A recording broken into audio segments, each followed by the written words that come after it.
Well, hello, everybody, and welcome to the EnerShe Podcast, where we have conversations, never competition.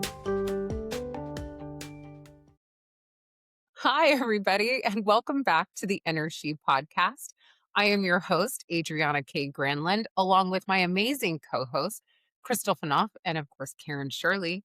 Today, we are diving into the topic that so many people are navigating right now, which is dating after 40.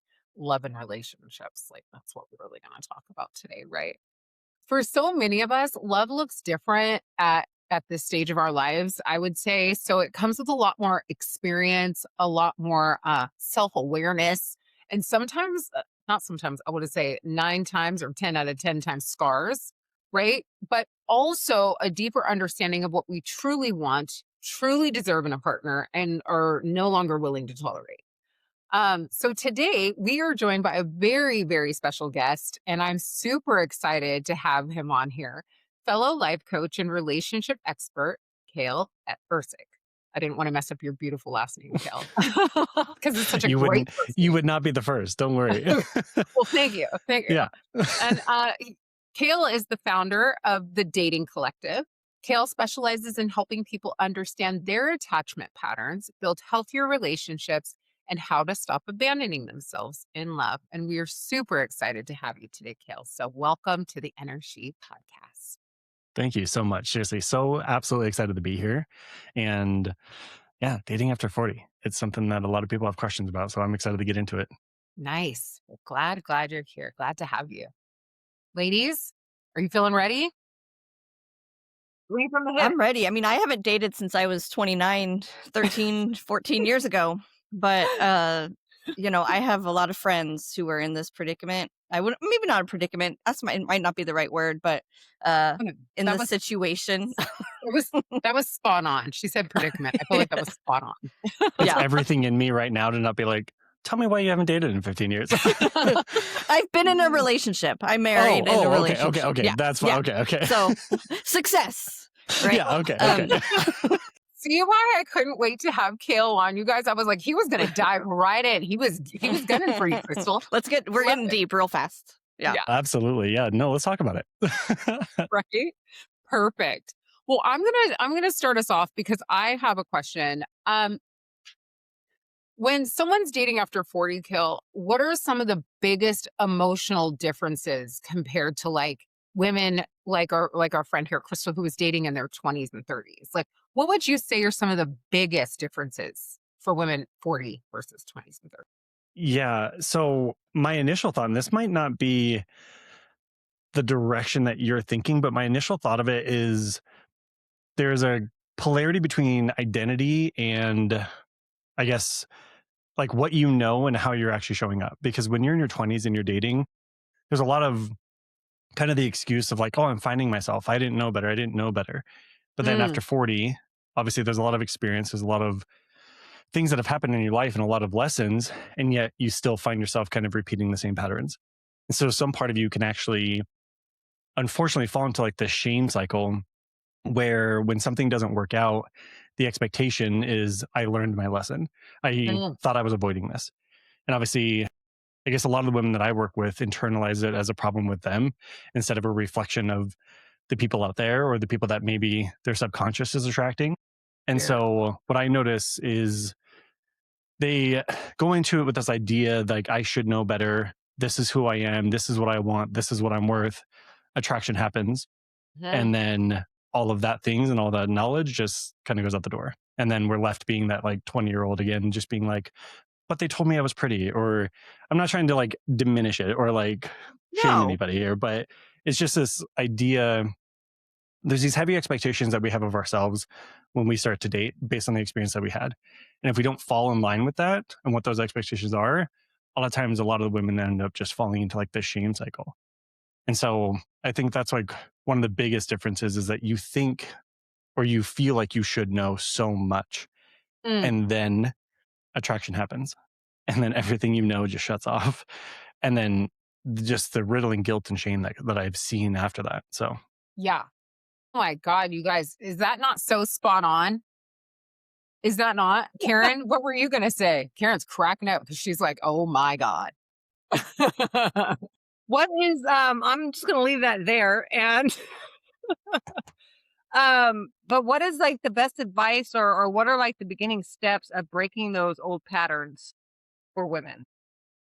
Okay, so most every single woman that I meet is at a transition period, either from awareness to acceptance or acceptance to forgiveness. And generally, the forgiveness part is a really, really difficult part because a lot of people can see and they like, oh, I know why I do this. I know why I do this. Awesome. Love that for you. You've put in a lot of work. You've done therapy. You've done a lot to actually get that knowledge. What are you doing with it? And then it's like, oh, okay. Like there's like this again, they think that awareness is enough. I guess they're like, oh, I know what it is. That means I can fix it, right? And it's just like, no, this stuff has been ingrained in you. It's been conditioned for years and years and years of your life. And so when it comes to again attraction in your body being activated, we default. And until that's actually, I guess, moved from awareness to saying, okay, I know what happened, and I'm okay with it. Mhm. Right? I'm accepting the fact that I did the best that I could with the information that I had or the person that I was when I was 20. I was doing the best I possibly could. And that's the acceptance. But then there's another step that is incredibly difficult to say, I also forgive that version of myself. Mhm. And I can look at her and I can say, I got you. You were doing your best. And so every single woman that I work with is at a transition period, either between the awareness to the acceptance or the acceptance to the forgiveness. As you can imagine, with the shame and everything that's also floating around, the forgiveness part is really difficult. Wow. Powerful words. Thank you, Kayle. Powerful stuff. Because We're getting as into it. I mean, I love it. I'm like, wow. I feel like we're all quiet because we're hanging on your every word right now because we're like, wow, this is so relatable. And Um, processing at the same time. and and processing at the same time, right here. Well, because like for so many women, I'm currently engaged, or I called off my engagement. We are working on our relationship behind the scenes, and this is my truth. Because, like you said, I was in this state of every time I would date somebody and it wouldn't turn out well, and I was in a relationship dating pattern, right? I would then proceed to see the red flags and I would say, I should know better by now, right? And so those red flags that look like a Barley and Brothers circus at that point, right? I would start to paint them pink, and I would say, is it really that bad? Is it something that I can deal with? And then there's the shame that comes with, I should know better at this stage of my life. I should be past this. And so starting to want to hide that. And also looking at that physical attraction and looking more so for the commonalities rather than exiting that person because of the red flags, right? So although I am with a partner who is working on actively healing the things that he needed healing from, which is actually, I want to say, one of the best decisions I've ever made, which is to stay in this relationship because it was not, it was, I would have just moved on to somebody else and done the same thing in the next relationship. And I wasn't willing to do that. And so I'm in this relationship and we are working things out, but I'm doing it differently. I'm working it out for myself. I am working on me for me. If he wants, and mandated that he work on him for him. And if he was to want to come back in my life, my boundaries and my walls are high this time. And you're going to have to meet me here. And if you cannot, I will graciously move on and be grateful to do Can so. I say That's something?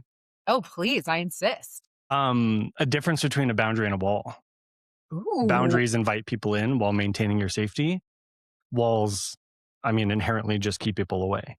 Oh, And so good. so I think that you're learning to set boundaries that are a reflection of your self-worth, right? Yes. A lot of people end up getting it wrong. They think that, oh, I'll find it once I set a boundary. Mhm. Boundaries are an expression of the self-worth and the safety that you've created for yourself. And so 100%. when it goes into like the walls, again, they are designed to keep people out. And most Yeah. people confuse a boundary with a wall. So good, Kill. Woo! Yeah. High five. Parents high fiving. We're cheersing you.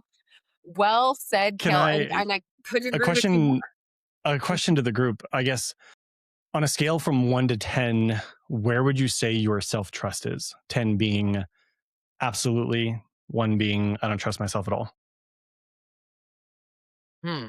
Ladies? I would probably say like a 7, 7 or 8. That's something that I've personally worked very hard on. Um, the relationship that I am in, kind of in our early years, we've been together 13 years, but in our early years, we really had a hard time and like really had to work through and make a decision that we were kind of where Adriana's right now, of like make a decision that we want to be together, but we're going to commit to working on ourselves, because ultimately we love the person, we see each other, we like truly see each other, but it I had so many trust issues that it was trickling into all parts of my life. And so, like, I did Codependence Anonymous for 5 years. I've been in Nar-Anon for almost 4 years. And so, like, being very self-aware and working therapy, doing those programs has really helped me start to, first step I had to do was go back to my body and really listen to what my body was needing, because I was denying my body what it was asking for, and it was causing anxiety and panic and all of these things, that I finally was like, I need to like stop and drink some water. I need to stop and go to the bathroom when I need to go to the bathroom. I need to stop and eat when I'm hungry, right? Because those little things, your body starts not trusting the decisions you're making for itself. Mm, And for me, that was like the very like bare minimum that I had to start with. And that was a really long explanation of why I'm at a 7 or an 8. But love that. but I that's love kind of that. like how I got there, and like the baby steps that I had to do to kind of like now be like, okay, I heard this on a different podcast of like trusting, like what's intuition versus anxiety. Mhm. Like a question, when something comes to you as a question, that's anxiety. When it comes to you as a statement, that's intuition, Mhm. right? That's um good. and so like thinking of it that way and being like, no, I feel like learning to feel that confidence in decisions that I was making for myself, because it started at, you know the caveman level, of just taking care of what my body was asking for instead of denying it and pushing forward. Yeah. Yeah. So good. Thank you, Crystal. I love that response. Don't you, Kill? I absolutely love that response. The reason that I asked that question is because, Adriana, you said you spent a long time obviously taking the red flags and painting them. Pink. And obviously, another way to, I guess, a different perspective on that is I have spent years denying my intuition, Ooh. Ah. right? Your intuition fires. And if you wonder why the shame and everything comes after the end of a relationship, right? Hmm. It's because you have spent years basically disproving or distrusting your own intuition. And so Yes. when you have the autonomy and the healing and the awareness, there is definitely still a sense that says, I don't trust myself to be able to pick the right guy or to recognize the right things. Like, why can't I trust myself? Well, you just spent 15 years in a marriage, and on day one, you denied your intuition, which Yeah. means you had to keep repeating that narrative to the point where you start to believe it. And Right. now you wonder why you still don't trust yourself. So good. Absolutely. And spot on, Kill. Spot on, which is where I'm at today. I would say, so in answer to your question, I would say that I would say a strong 7.5, almost 8. I'm no longer willing to ignore my intuition. I am no longer willing to quiet that voice, which is where my boundaries come in. If I let my yes mean yes, I let my no mean no. Um, there's things that I'm no longer willing to waver on. If something does not feel comfortable to me, it's for a reason, and I'm not willing to ignore that any further. And that's where I felt like I had this drastic shift that happened within. And I was like, here's me. I'm like, is this perimenopause? Is this right? Like, what's happening to me? I'm finding my voice. And it was speaking my truth and finding my voice and trusting myself and my judgment. and therefore no longer willing to abandon myself. I'm willing to choose myself every time. So even if in that moment that I feel like I've chosen wrong, I'm going to trust that I made the best decision even in that moment according to Yeah. what I felt was right. And And even if it turns out wrong, I'm in acceptance of that because I'm willing to learn a lesson from it, if yeah, that makes sense. no, it absolutely does. But even again, this stuff is the stuff that I notice. Even your body's response. Even I know it's a small thing, and it was probably just like kind of a throwaway joke, but you went to internally blaming you or an external Mm, factor before accepting, yes. right? You're like, oh, maybe this is just hormones. Maybe this is just this.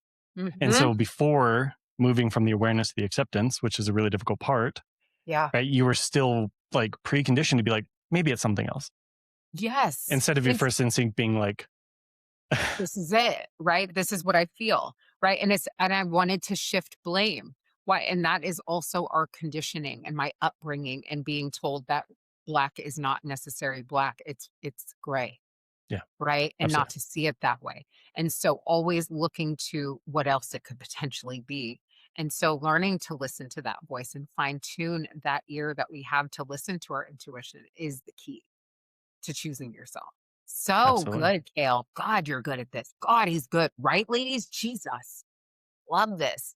Karen, yeah. Karen, do you have a question for Mr. Kayle today? Karen is like shook right now. You've got her speechless. The giggles when I get home.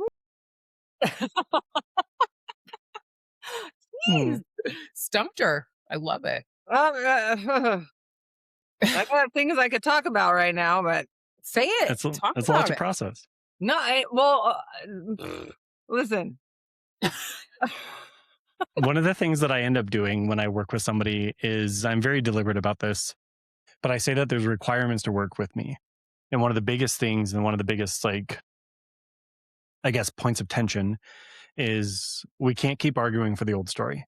Yeah. And so much of that, again, is rooted in the shame. And I want to say excuse for lack of a better word, because it's not like, oh, I'm just excusing it, but it's a reasoning and a rationale, right? It's like, oh, my parents did this, I did this. Okay. Like, again, that's a reality. I understand that. What are we going to do next? Instead of just saying, oh, I'm only this way because of this. Like, there's Mhm. no accountability there.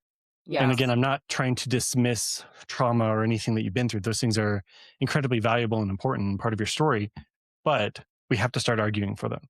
We have to leave that excuse and leave those arguments in the past and just say, okay, I did the best that I could with the information that I had and who I was at that time. Now I'm going to choose to do better. Beautiful. Well said. Spoken like a real life coach, ladies. Am I right? Like I give it to my clients. I don't know, Kayle, I don't know, but it sounds like you do. I give it to my clients real. Like I will Yeah. tell them and I'm like, so we can continue to go. You can continue to blame your childhood all you want. I'm like, your parents were simply doing the best that they could. I Yeah. was like with what they knew, right? Yeah. And just like you are. So at what point do we stop blaming and get into accountability and accept that this is your life right now? And some of my clients take that and run with it, and some of my clients get offended. So, Yeah. they feel like you're dismissing their trauma. And yeah, it's like, I'm acknowledging it and then moving past it. You've just right. been in the acknowledging phase for so long. Yeah, I don't want to do the backstroke in it anymore. I You have know a what I question mean? to that. I mean, not to go down trauma, but childhood trauma, but that's my I was gonna say my specialty. um, but sorry, mom. But do you think that's because, or do you find that that's because a lot of people are seeking their parents' identification of that trauma or accept or acknowledgement of the trauma? Like they keep wanting to go back to it because their parents aren't acknowledging the trauma that actually happened. Because Correct. I Yeah. And personally find that in some people. Yeah. yeah, Mm, you're looking for the external validation. Mm-hmm. And obviously this comes tenfold in value, worth, beauty. Everything is like, it just, you outsource the things that you can absolutely provide for yourself. Like somehow their regret makes your feelings more valid. Like Mm-hmm. that's And I feel like that just not trickles the into dating, right? Because that trickles into who 100%. we choose and who we pick, and Yeah, that's absolutely. why Because we're we end still up trying dating our to, parents. yeah, we're still trying to prove something, Mhm. right? preach. We're still trying to feel validated in a place in our life that we have never been able to provide for ourselves. And so it's always just been, what can I grab onto? Oh, it's this man's validation. It's a situationship. It's love bombing, whatever this is, right? Like I've been feeling like I'm just treading water in the ocean. And the only time I ever feel relief is when I get this little piece of driftwood that comes by in the form of in the form of whatever you've learned how to survive love. And especially in like parents and stuff like that, a lot of times you learn self-abandonment. Like that's a big one that I work with, is like, oh, I kept asking for love as a little girl. They never gave it. So I stopped needing it. You convinced yourself that like your feelings and the things you wanted were wrong. And now you're in a relationship and you're like, everything requires sacrifice. No, like you can absolutely have a fulfilling like partnership and relationship where you guys are equally investing in each other without sacrificing everything. It's always come at the cost of something. And so many people get hung up on this idea that like, I need them to acknowledge what I'm feeling, when at the heart it says, I don't trust what I'm feeling. And so you're outsourcing it. So good. So good. Karen, will you ask that question right there where it's like, because you I'm talk. gonna like lean into it here real quick. So Okay. Yeah. like I feel like this is all connected right now. And because so just a real synopsis real quick. Like I had my 11-year relationship ended like a year and 5 months ago, right? And for 2 months, my instincts were spot on. He never cheated on me, never like did anything. But the last 2 months of our relationship, something was happening. I knew it. I was asking him, things were off, right? And my instincts were telling me something was wrong until I came home over an overnight trip. His stuff was gone, and he left. He left me and our kid and my 2 kids. And something that I have that I didn't do the last year of our relationship, when hindsight, is speak up, ask questions, what's off, what's going on, what's different, and start saying things that I noticed, right? And because I just figured, oh, it's a phase, something's up, because we were together a really long time. But going back to the trauma as a kid, my voice was quieted because of stuff that happened, right? My voice didn't matter. So as an adult, I've been working on using my voice, speaking up. Something that I've carried into this new relationship that I have, that anytime that something comes up, I speak my truth. I ask questions. I don't stay quiet because I don't want to repeat old patterns, and I don't want to hold on to anything. And so everything that you're saying right now, like, totally resonates with me. And so a question is, do you believe that people need to fully heal before entering into a new relationship, or healing can actually happen inside a relationship Inside, yes. or with another I do person? not think I do not think you need to be fully healed in any way, shape, or form. I think that you have to have an understanding of the baggage that you're bringing, right? Like as you mentioned, scars, baggage, whatever you like analogy you want to use on it. I never care that somebody brings baggage. I care how neatly it's packed. Because if you're just walking in and dumping your clothes on my bed and saying, figure this out with me, I'm like, okay. Like, Ew. again, I'm not saying that's not for that's not for the right person, but I am saying like, I need, I guess, initiative and understanding of what the problem is. Because if you come to me and you say, hey, here's my problem, or here's my past, I got this, but I'm just going to let you know that this is going to come up sometimes. Absolutely. I got you. I will be your biggest supporter. And even now, I mean, I'm a year and a half into a relationship with the love of my life that I've known since 5th grade. We dated, we broke up, we did all this stuff, but she was in a marriage and we are now together. And there's still moments where I am recognizing that I'm activated and my anxiety, I lean anxious. And I don't expect her to fix it. I, as you said, speak my truth. Hey, this is something that happened. This is how I'm feeling right now. I just want to let you know. And she's like, what do you need from me? I'm like, actually, I don't need much. I got this for the most part. And then she does what she knows, which giving me a hug, honestly, just physical touch for me, just the calmness. It's amazing. But there's moments. The only time, I guess the caveat there is that the only time and the reason that the understanding is important is because you have to know what's happening, or maybe even some semblance, not even why it's happening. You just need to be able to acknowledge that it is. And then you guys can actually have a tangible thing to work on together, as opposed to saying, I'm freaking the fuck out right now. Help me fix it. And you're like, okay, what's going on? Straight up. Like we have to map this. Like there's so much that has to go into it. But even her in the avoidance, like she leans avoidant. She's like, I'm not used to this. I'm not used to asking for help. I had to do everything myself. Okay, right? I got you. I'm going to start I've started doing these things. And I even acknowledge, I'm like, it feels like you're a little anxious with just sitting there and letting me cook dinner for you. She's like, I'm not used to this. I'm like, okay, I got this. Like, I got you. And then again, there's healing in that moment. And she's learning to allow me to do things because she was forced to be independent for so long. Yeah. So there absolutely are things and patterns that can heal in the right relationship, but there has to be an understanding of what's happening before that.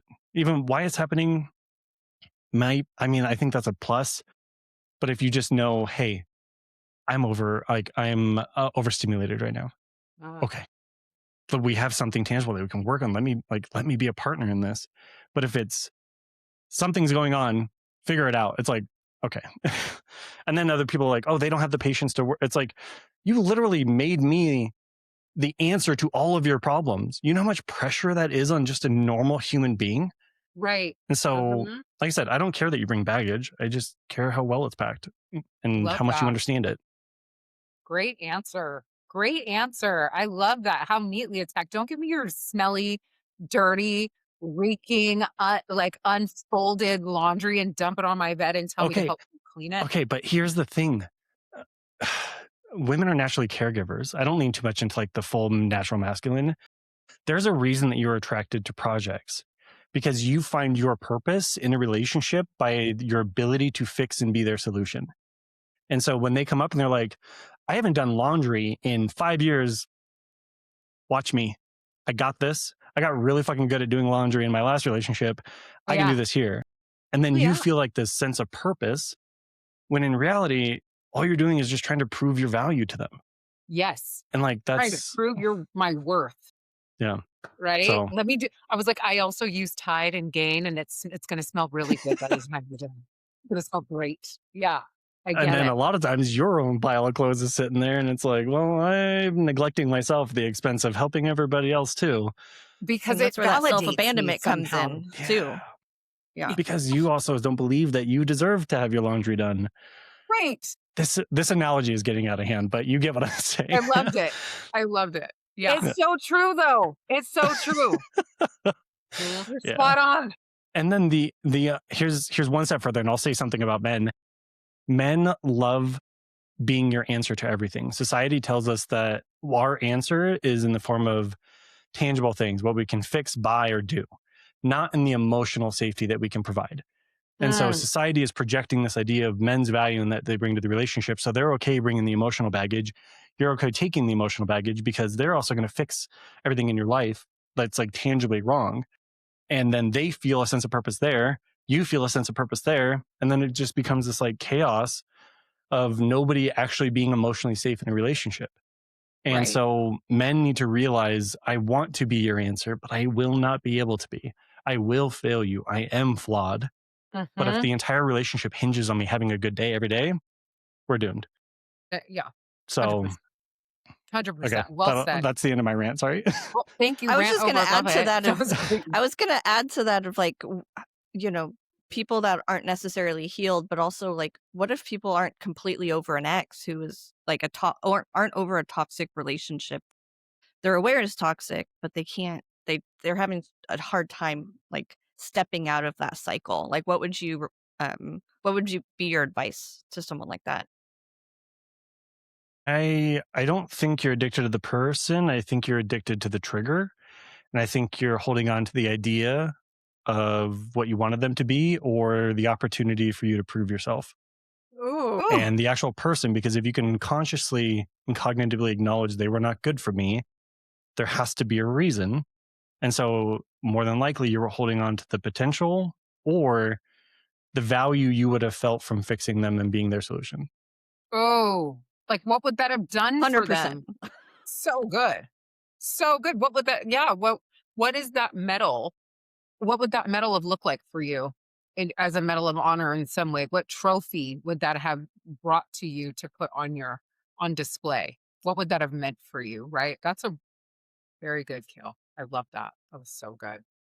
Um, you know, what are some of the red flags that people ignore most, would you say, Kill, when most excited about seeing, because we all get caught up in the newness of the dating and the newness of the person, the excitement of the sex and all of the things and the dating and going out on dates. What are some of the red flags that you would say that you find that people ignore most? I think the biggest one is how your body feels around them. Oof. Obviously, we talk about security and emotional security in that. I think a lot of times, right, the anxiety and the excitement, they trigger the same part of the brain. And Mhm. so in that, I think a lot of times is conflated with, oh, I'm just excited about this person, when in reality, my body is reacting to a familiar feeling or trigger. And then again, your body will always choose what's familiar. And then that's what it is. So I think taking a step back and recognizing how you feel in their presence, because honestly, there can be a little bit of excitement on the first date, but I think once you actually settle into it, you feel very safe. You feel very secure, even on a first date. And I think a lot of people ignore that and they just assume I was just excited. Okay. After the excitement wore off in the second date, right? How did you feel? It's like, well, you start to realize it's not excitement, or it's unease. It's like something Mhm. in me just doesn't feel right. So I always try to tell people, focus on how your body feels in their presence, Hmm. because that's something that you're probably ignoring, and you're probably just listening to the excitement and the what ifs. I really like that response. Thank you for that. I feel like growing up as a little girl, I heard, he gives me butterflies, right? Oh, he gives me He butterflies. triggers me. Right, and so that's, as we are now learning, and thank God for the information and access that we now have to the internet, just so much more information than we ever had before in our entire lives. We are now learning that that is trauma that you're triggering within me. That's actually not a good thing when a man gives me butterflies. You're actually that's a red flag to pay attention to, right? So the Or feeling women, that you're or women. Yeah. or thank you. Thank you. Sorry, Crystal. So true. Or women. My apologies to my amazing community. Get with the times, Adriana. Right? But that we need to pay attention to that because I mean, I've never heard when you go out on a date, I hope he makes me feel safe and at home, you know? Like nobody ever says that. I do coach men. I have like a private coaching for men. And the biggest thing that I tell them, obviously, anybody that's trying to sell you strategies or texting or any of that shit, they're just trying to steal your money. I'm just going to be honest with you. It doesn't actually amount to anything. Even if you can get a girl, you don't know what you're going to do once you get the girl. And then the facade's going to fall off. It's all just bullshit. So what I focus on when I coach the men is, obviously, I get them really established on who their identity is, and then what it actually looks like to, I guess, offer security and then invite the right person in.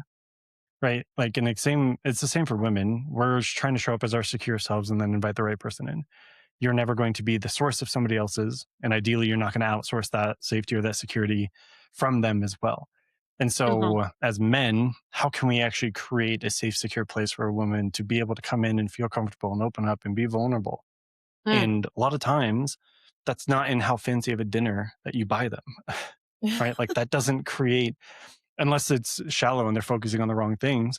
Uh-huh. But and that's not to say you don't buy dinner, but even the leadership and the effect of buying dinner is saying, I am safe in this place. I am safe in their presence.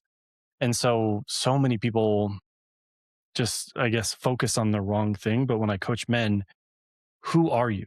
Who are Mm. you outside of dating and just being a partner? Your value is not in what you do for other people. Let's figure that out. Okay, we got that.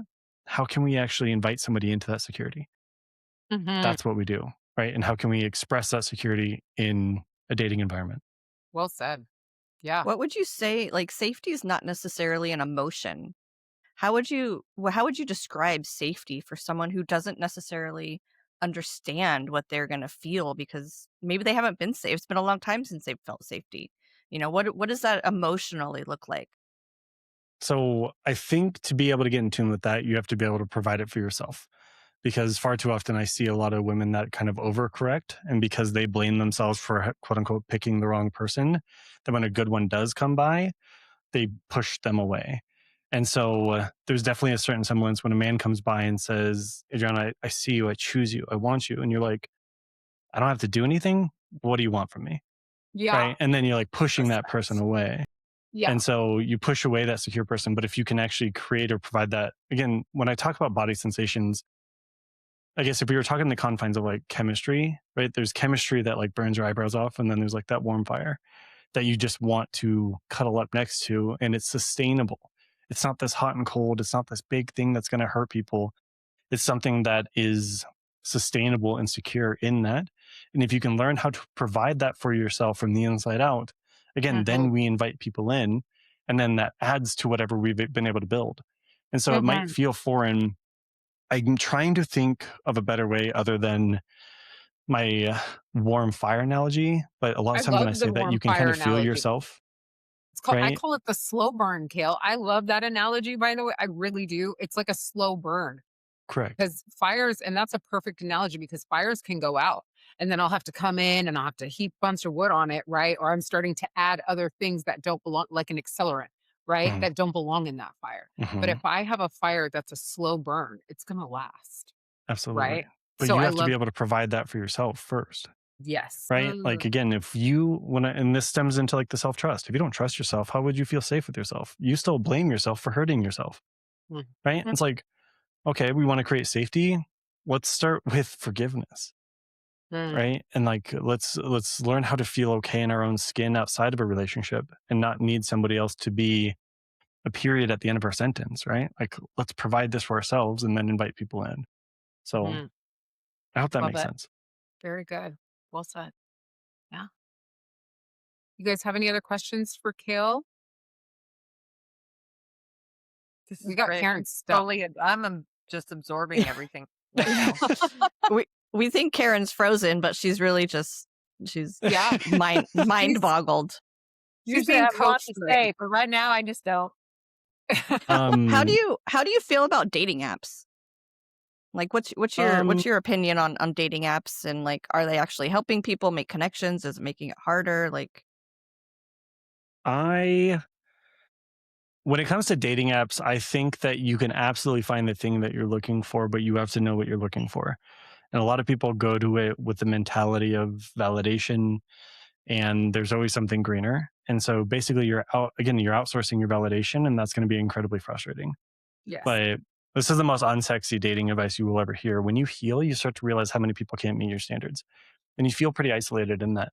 But the reality is that when you had no standards, everybody was an option. And now that you do, it feels like nobody is. But you're not trying to be somebody for everybody. You're trying to be the one for your one. And when it comes to dating apps, if you don't have that identity, you're outsourcing. And so you can absolutely find people, because I coach men, I coach women that are on dating apps. I know that they exist, but you have to know what you're looking for. There's obviously strategies that I can go into about curating the right profiles and everything, but a lot of women are like, oh, there's nothing but like men out there that want to have sex with me. It's like, okay, like I get that and that sucks, but why are you letting that affect you? Why are you letting a man that you would never want to be with, again, like have power over like what you want? Right. And they're like, oh, well, I'm getting off the dating apps. There's no good men. Well, there is. And again, I'm not saying it lightly. I know it can absolutely be frustrating, but you have to know what you're looking for, and don't let people that aren't meant for you to like determine your journey. 100%. So I think that they can work. People go into it as outsourcing validation. I know when I was on apps, I would get on it for like 2 weeks. I live in a really small town. I would swipe for like probably like 10 minutes. I'd be out of options. Yeah. So that can be frustrating, but I only ever downloaded it, honestly, when I was feeling bad about myself, if I'm being fully honest. So my intentions were not good. So good. That is so real. And I feel the same way. when I was on dating apps, and it was like I'd go on there for about 2 weeks. I'd be over it because I'd be out of options because I'm swiping. And then I'd finally get to somebody who's maybe an interest, but I'd be so over it because I was only on there seeking validation. Right. Or men try to Let's, match with you that you don't like. And you're oh, like, yeah. what's wrong with me? I'm like, Yeah. you're trying to be somebody that's desirable. Congratulations. You fucking made it. You made Not it. everything's about you. Like, oh, I'm a really successful, attractive woman and all these shitty men want me. No, duh. Yay. Like, you can't You've control. But then they internalize it. They're like, what's wrong with me? Right. And I'm like, it's not the case. I went on Facebook dating it's weird. Y'all say 2 weeks, and it was about 2 weeks right 2 after weeks. the whole thing happened for validation, right? Mhm. And freaking psycho. I had to get off of there. 'Cause I mean, yeah, a couple guys I met, great, right? The rest were like, this is gross. I had to Yeah. go. I'm like, Yeah. this is dumb. I just had We to. I have a- nicknamed them. I shut We it down. nicknamed them. I have a funny dating app story. So like, share. 2012 was when my ex and I broke up, and my wife, her and her ex broke up same month, same year. And so I went on Match.com, and we've known each other since high school. We've like lesbian dating pool in the city we lived in was this big, so we all knew each other. And so I was on Match, and I get a message from who I thought was her current girlfriend. And I was like, oh, wow. If she's single, that means Stevie's single. So I ignored her message and I went straight to Facebook where we were friends. And I said, hey, it's been a long time. How have you been? And I just kept every couple months, I'd be like, hey, going to this concert. Are you going to be there? Persistence was key. I was dating and doing other things, but I had in my heart, something kept pulling me back. And eventually 6 months later, we finally went out on a date, and haven't been apart since. So but it was funny. It was all, I can't say we met on a dating app, but it's like the guys that message the girls that they match with and say, hey, is your friend in the second photo single? You're like, oh. If I was a girl, I would be a homie, and I'd be like, yeah, go for it. But I know that people take a lot of offense to that. So I'd look at his profile first, at least before looking, or before, but yeah. But yeah, that's my only experience with, I was going on dates from the dating apps, but again, as a lesbian, it's very different, we're not getting dick pics, right? If anything, it's, trying not to get, if you are, that's cool. But you clearly didn't get the memo why we matched. Right? Yeah. Right. But it was more of having to not do the U-Haul on the second date kind of thing, right? Being able to emotionally have those boundaries of okay, I'm not going to get too excited. Okay, I'm not going to think oh, this is the one, because we matched and we went on a great date, Totally. It's just a different dating experience, I guess you could say. Do you coach LGBTQ plus people? I think the emphasis of what I do is communication, and I think that's universal. And so I have absolutely done it. I'm not going to pretend to understand all the intricacies of it. I like to think I understand people. And like I said, whenever I coach somebody privately, mostly it's about how do we communicate, or somebody that's navigating a relationship. How do we communicate, again, from self-respect and communicate boundaries? And I think that's universal. So I absolutely have and will continue to. But again, there's some intricacies, and I'm like, I'm not going to pretend. So yeah, for sure. Yeah. What probably I wanted to ask this in the very beginning, and I forgot, but what got you into doing this?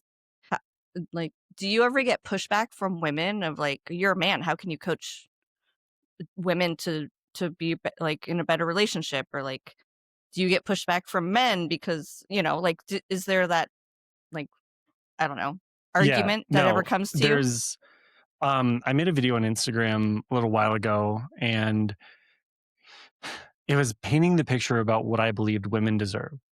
Mm. And it was very, very interesting to see 90% of the comments saying, thank you, thank you, thank you, thank you. And then 10% being like, yeah, we fucking know. Like, tell them. I'm like, okay. Like, I'm not trying to like mansplain what you deserve, but obviously in my line of work, I see a lot of women settle for what they don't, or what, yeah, settle for like less than they do. And even though they know, like there's a there's a contrast here, right? It's like you say I believe in true love. I'm in an 8-month situationship.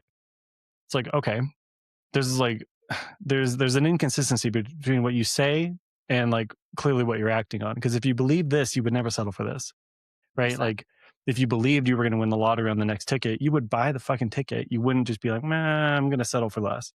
And so it was really, really interesting how many women came in and just said, tell the men. One, I've tried. There's other voices. Men don't like asking for help. And the ones that do, I will absolutely honor that space. But as far as like getting into this, I have a long history of relationships, and I'm not ashamed of it, but it's not something that I'm necessarily proud of. Started I posted a video on TikTok, and it was about a date that I went on, and I was just kind of narrating, and I went on this date and we went swing dancing and we were doing all this stuff, and then she came up to me after we got with the dance. She's like, you must really be picky. I'm like, what do you mean? She's like, you're successful, you can dance. She's like, you have great hair, whatever. I'm gonna self-brand that. She's like, you have great hair, whatever. And she said like a couple other things. And she's like, you must be really picky. And out loud, I was like, yeah, I know what I want. In my head, I was like, oh my God, if you knew how many times I've been ghosted, if you knew how insecure I am and how like craving people and women's validation I was at that time. Right. And so it kind of set something off, and that video went kind of viral. I started making videos about essentially my failures, and because I've made so many mistakes in the world of love and relationships. And so I had a relationship, I was engaged, she left. Yeah, I got to a point of almost taking my own life because my validation was in being her solution.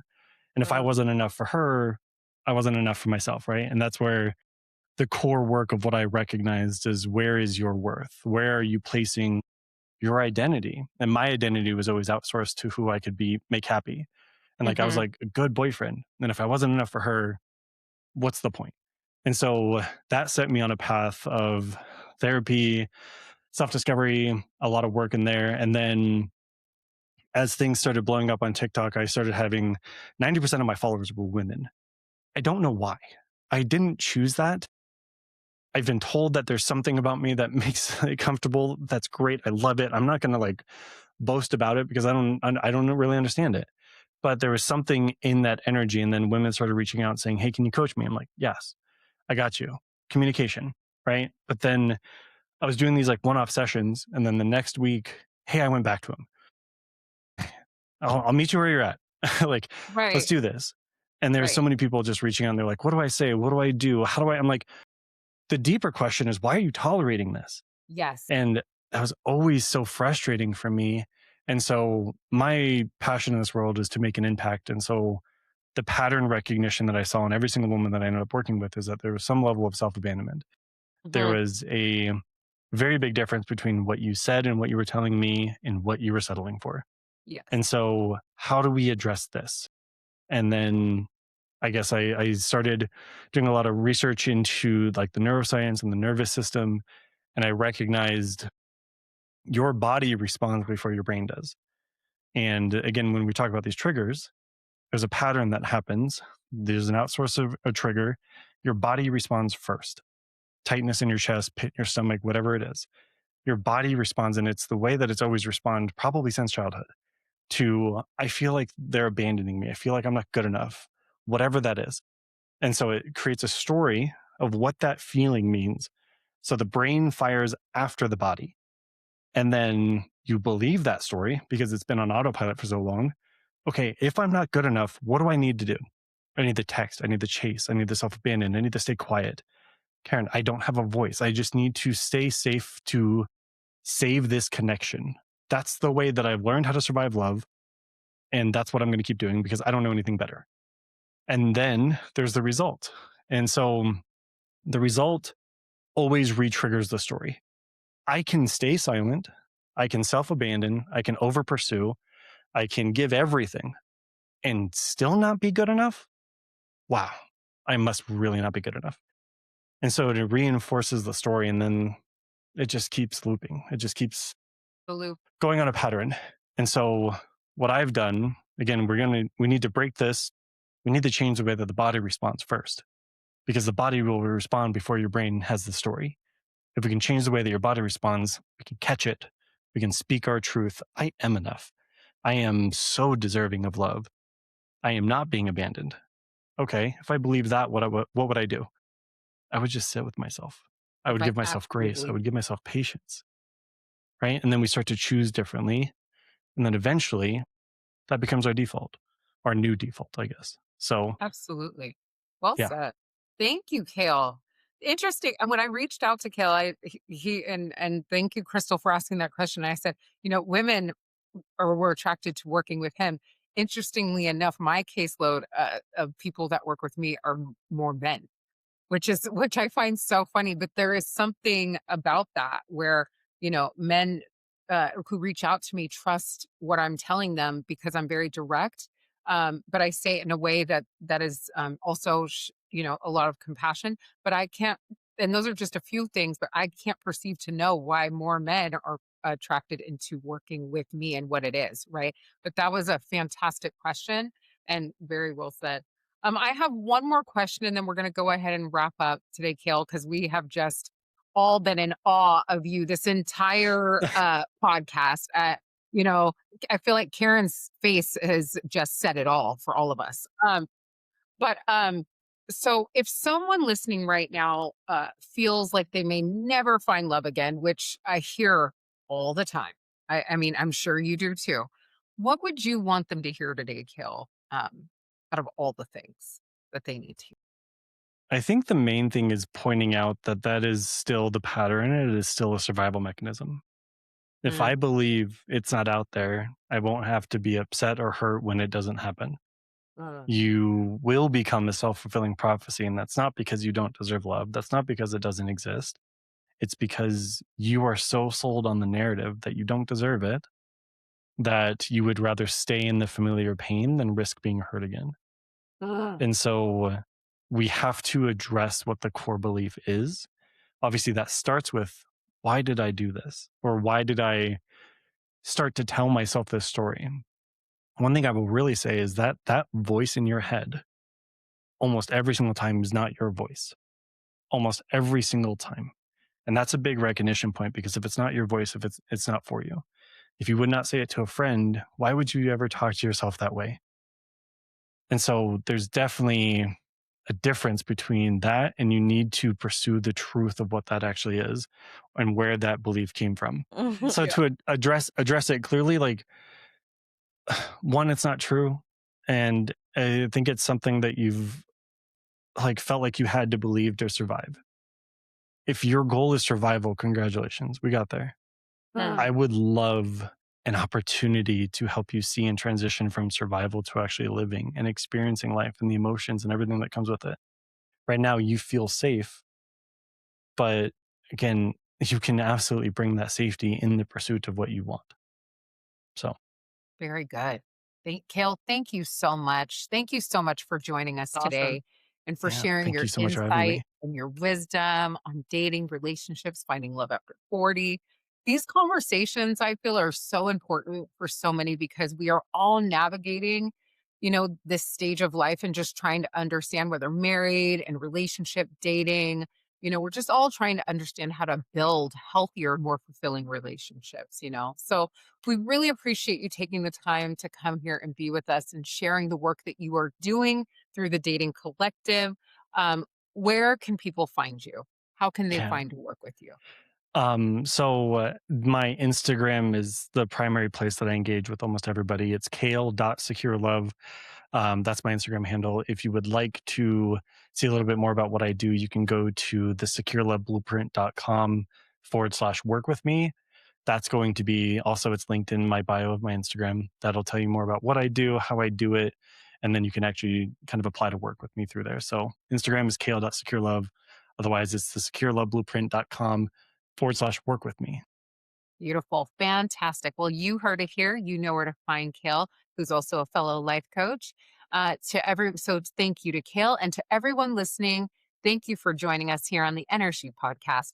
And if today's conversation resonated with you, be sure to share and like this episode, of course, with someone who might need to hear it. So until next time, I'm Adriana K. Granlund here with Crystal and, of course, Karen, and reminding you to stay empowered, stay connected, and keep showing up for the life that you deserve. Thank you. Ding ding. Ding, ding.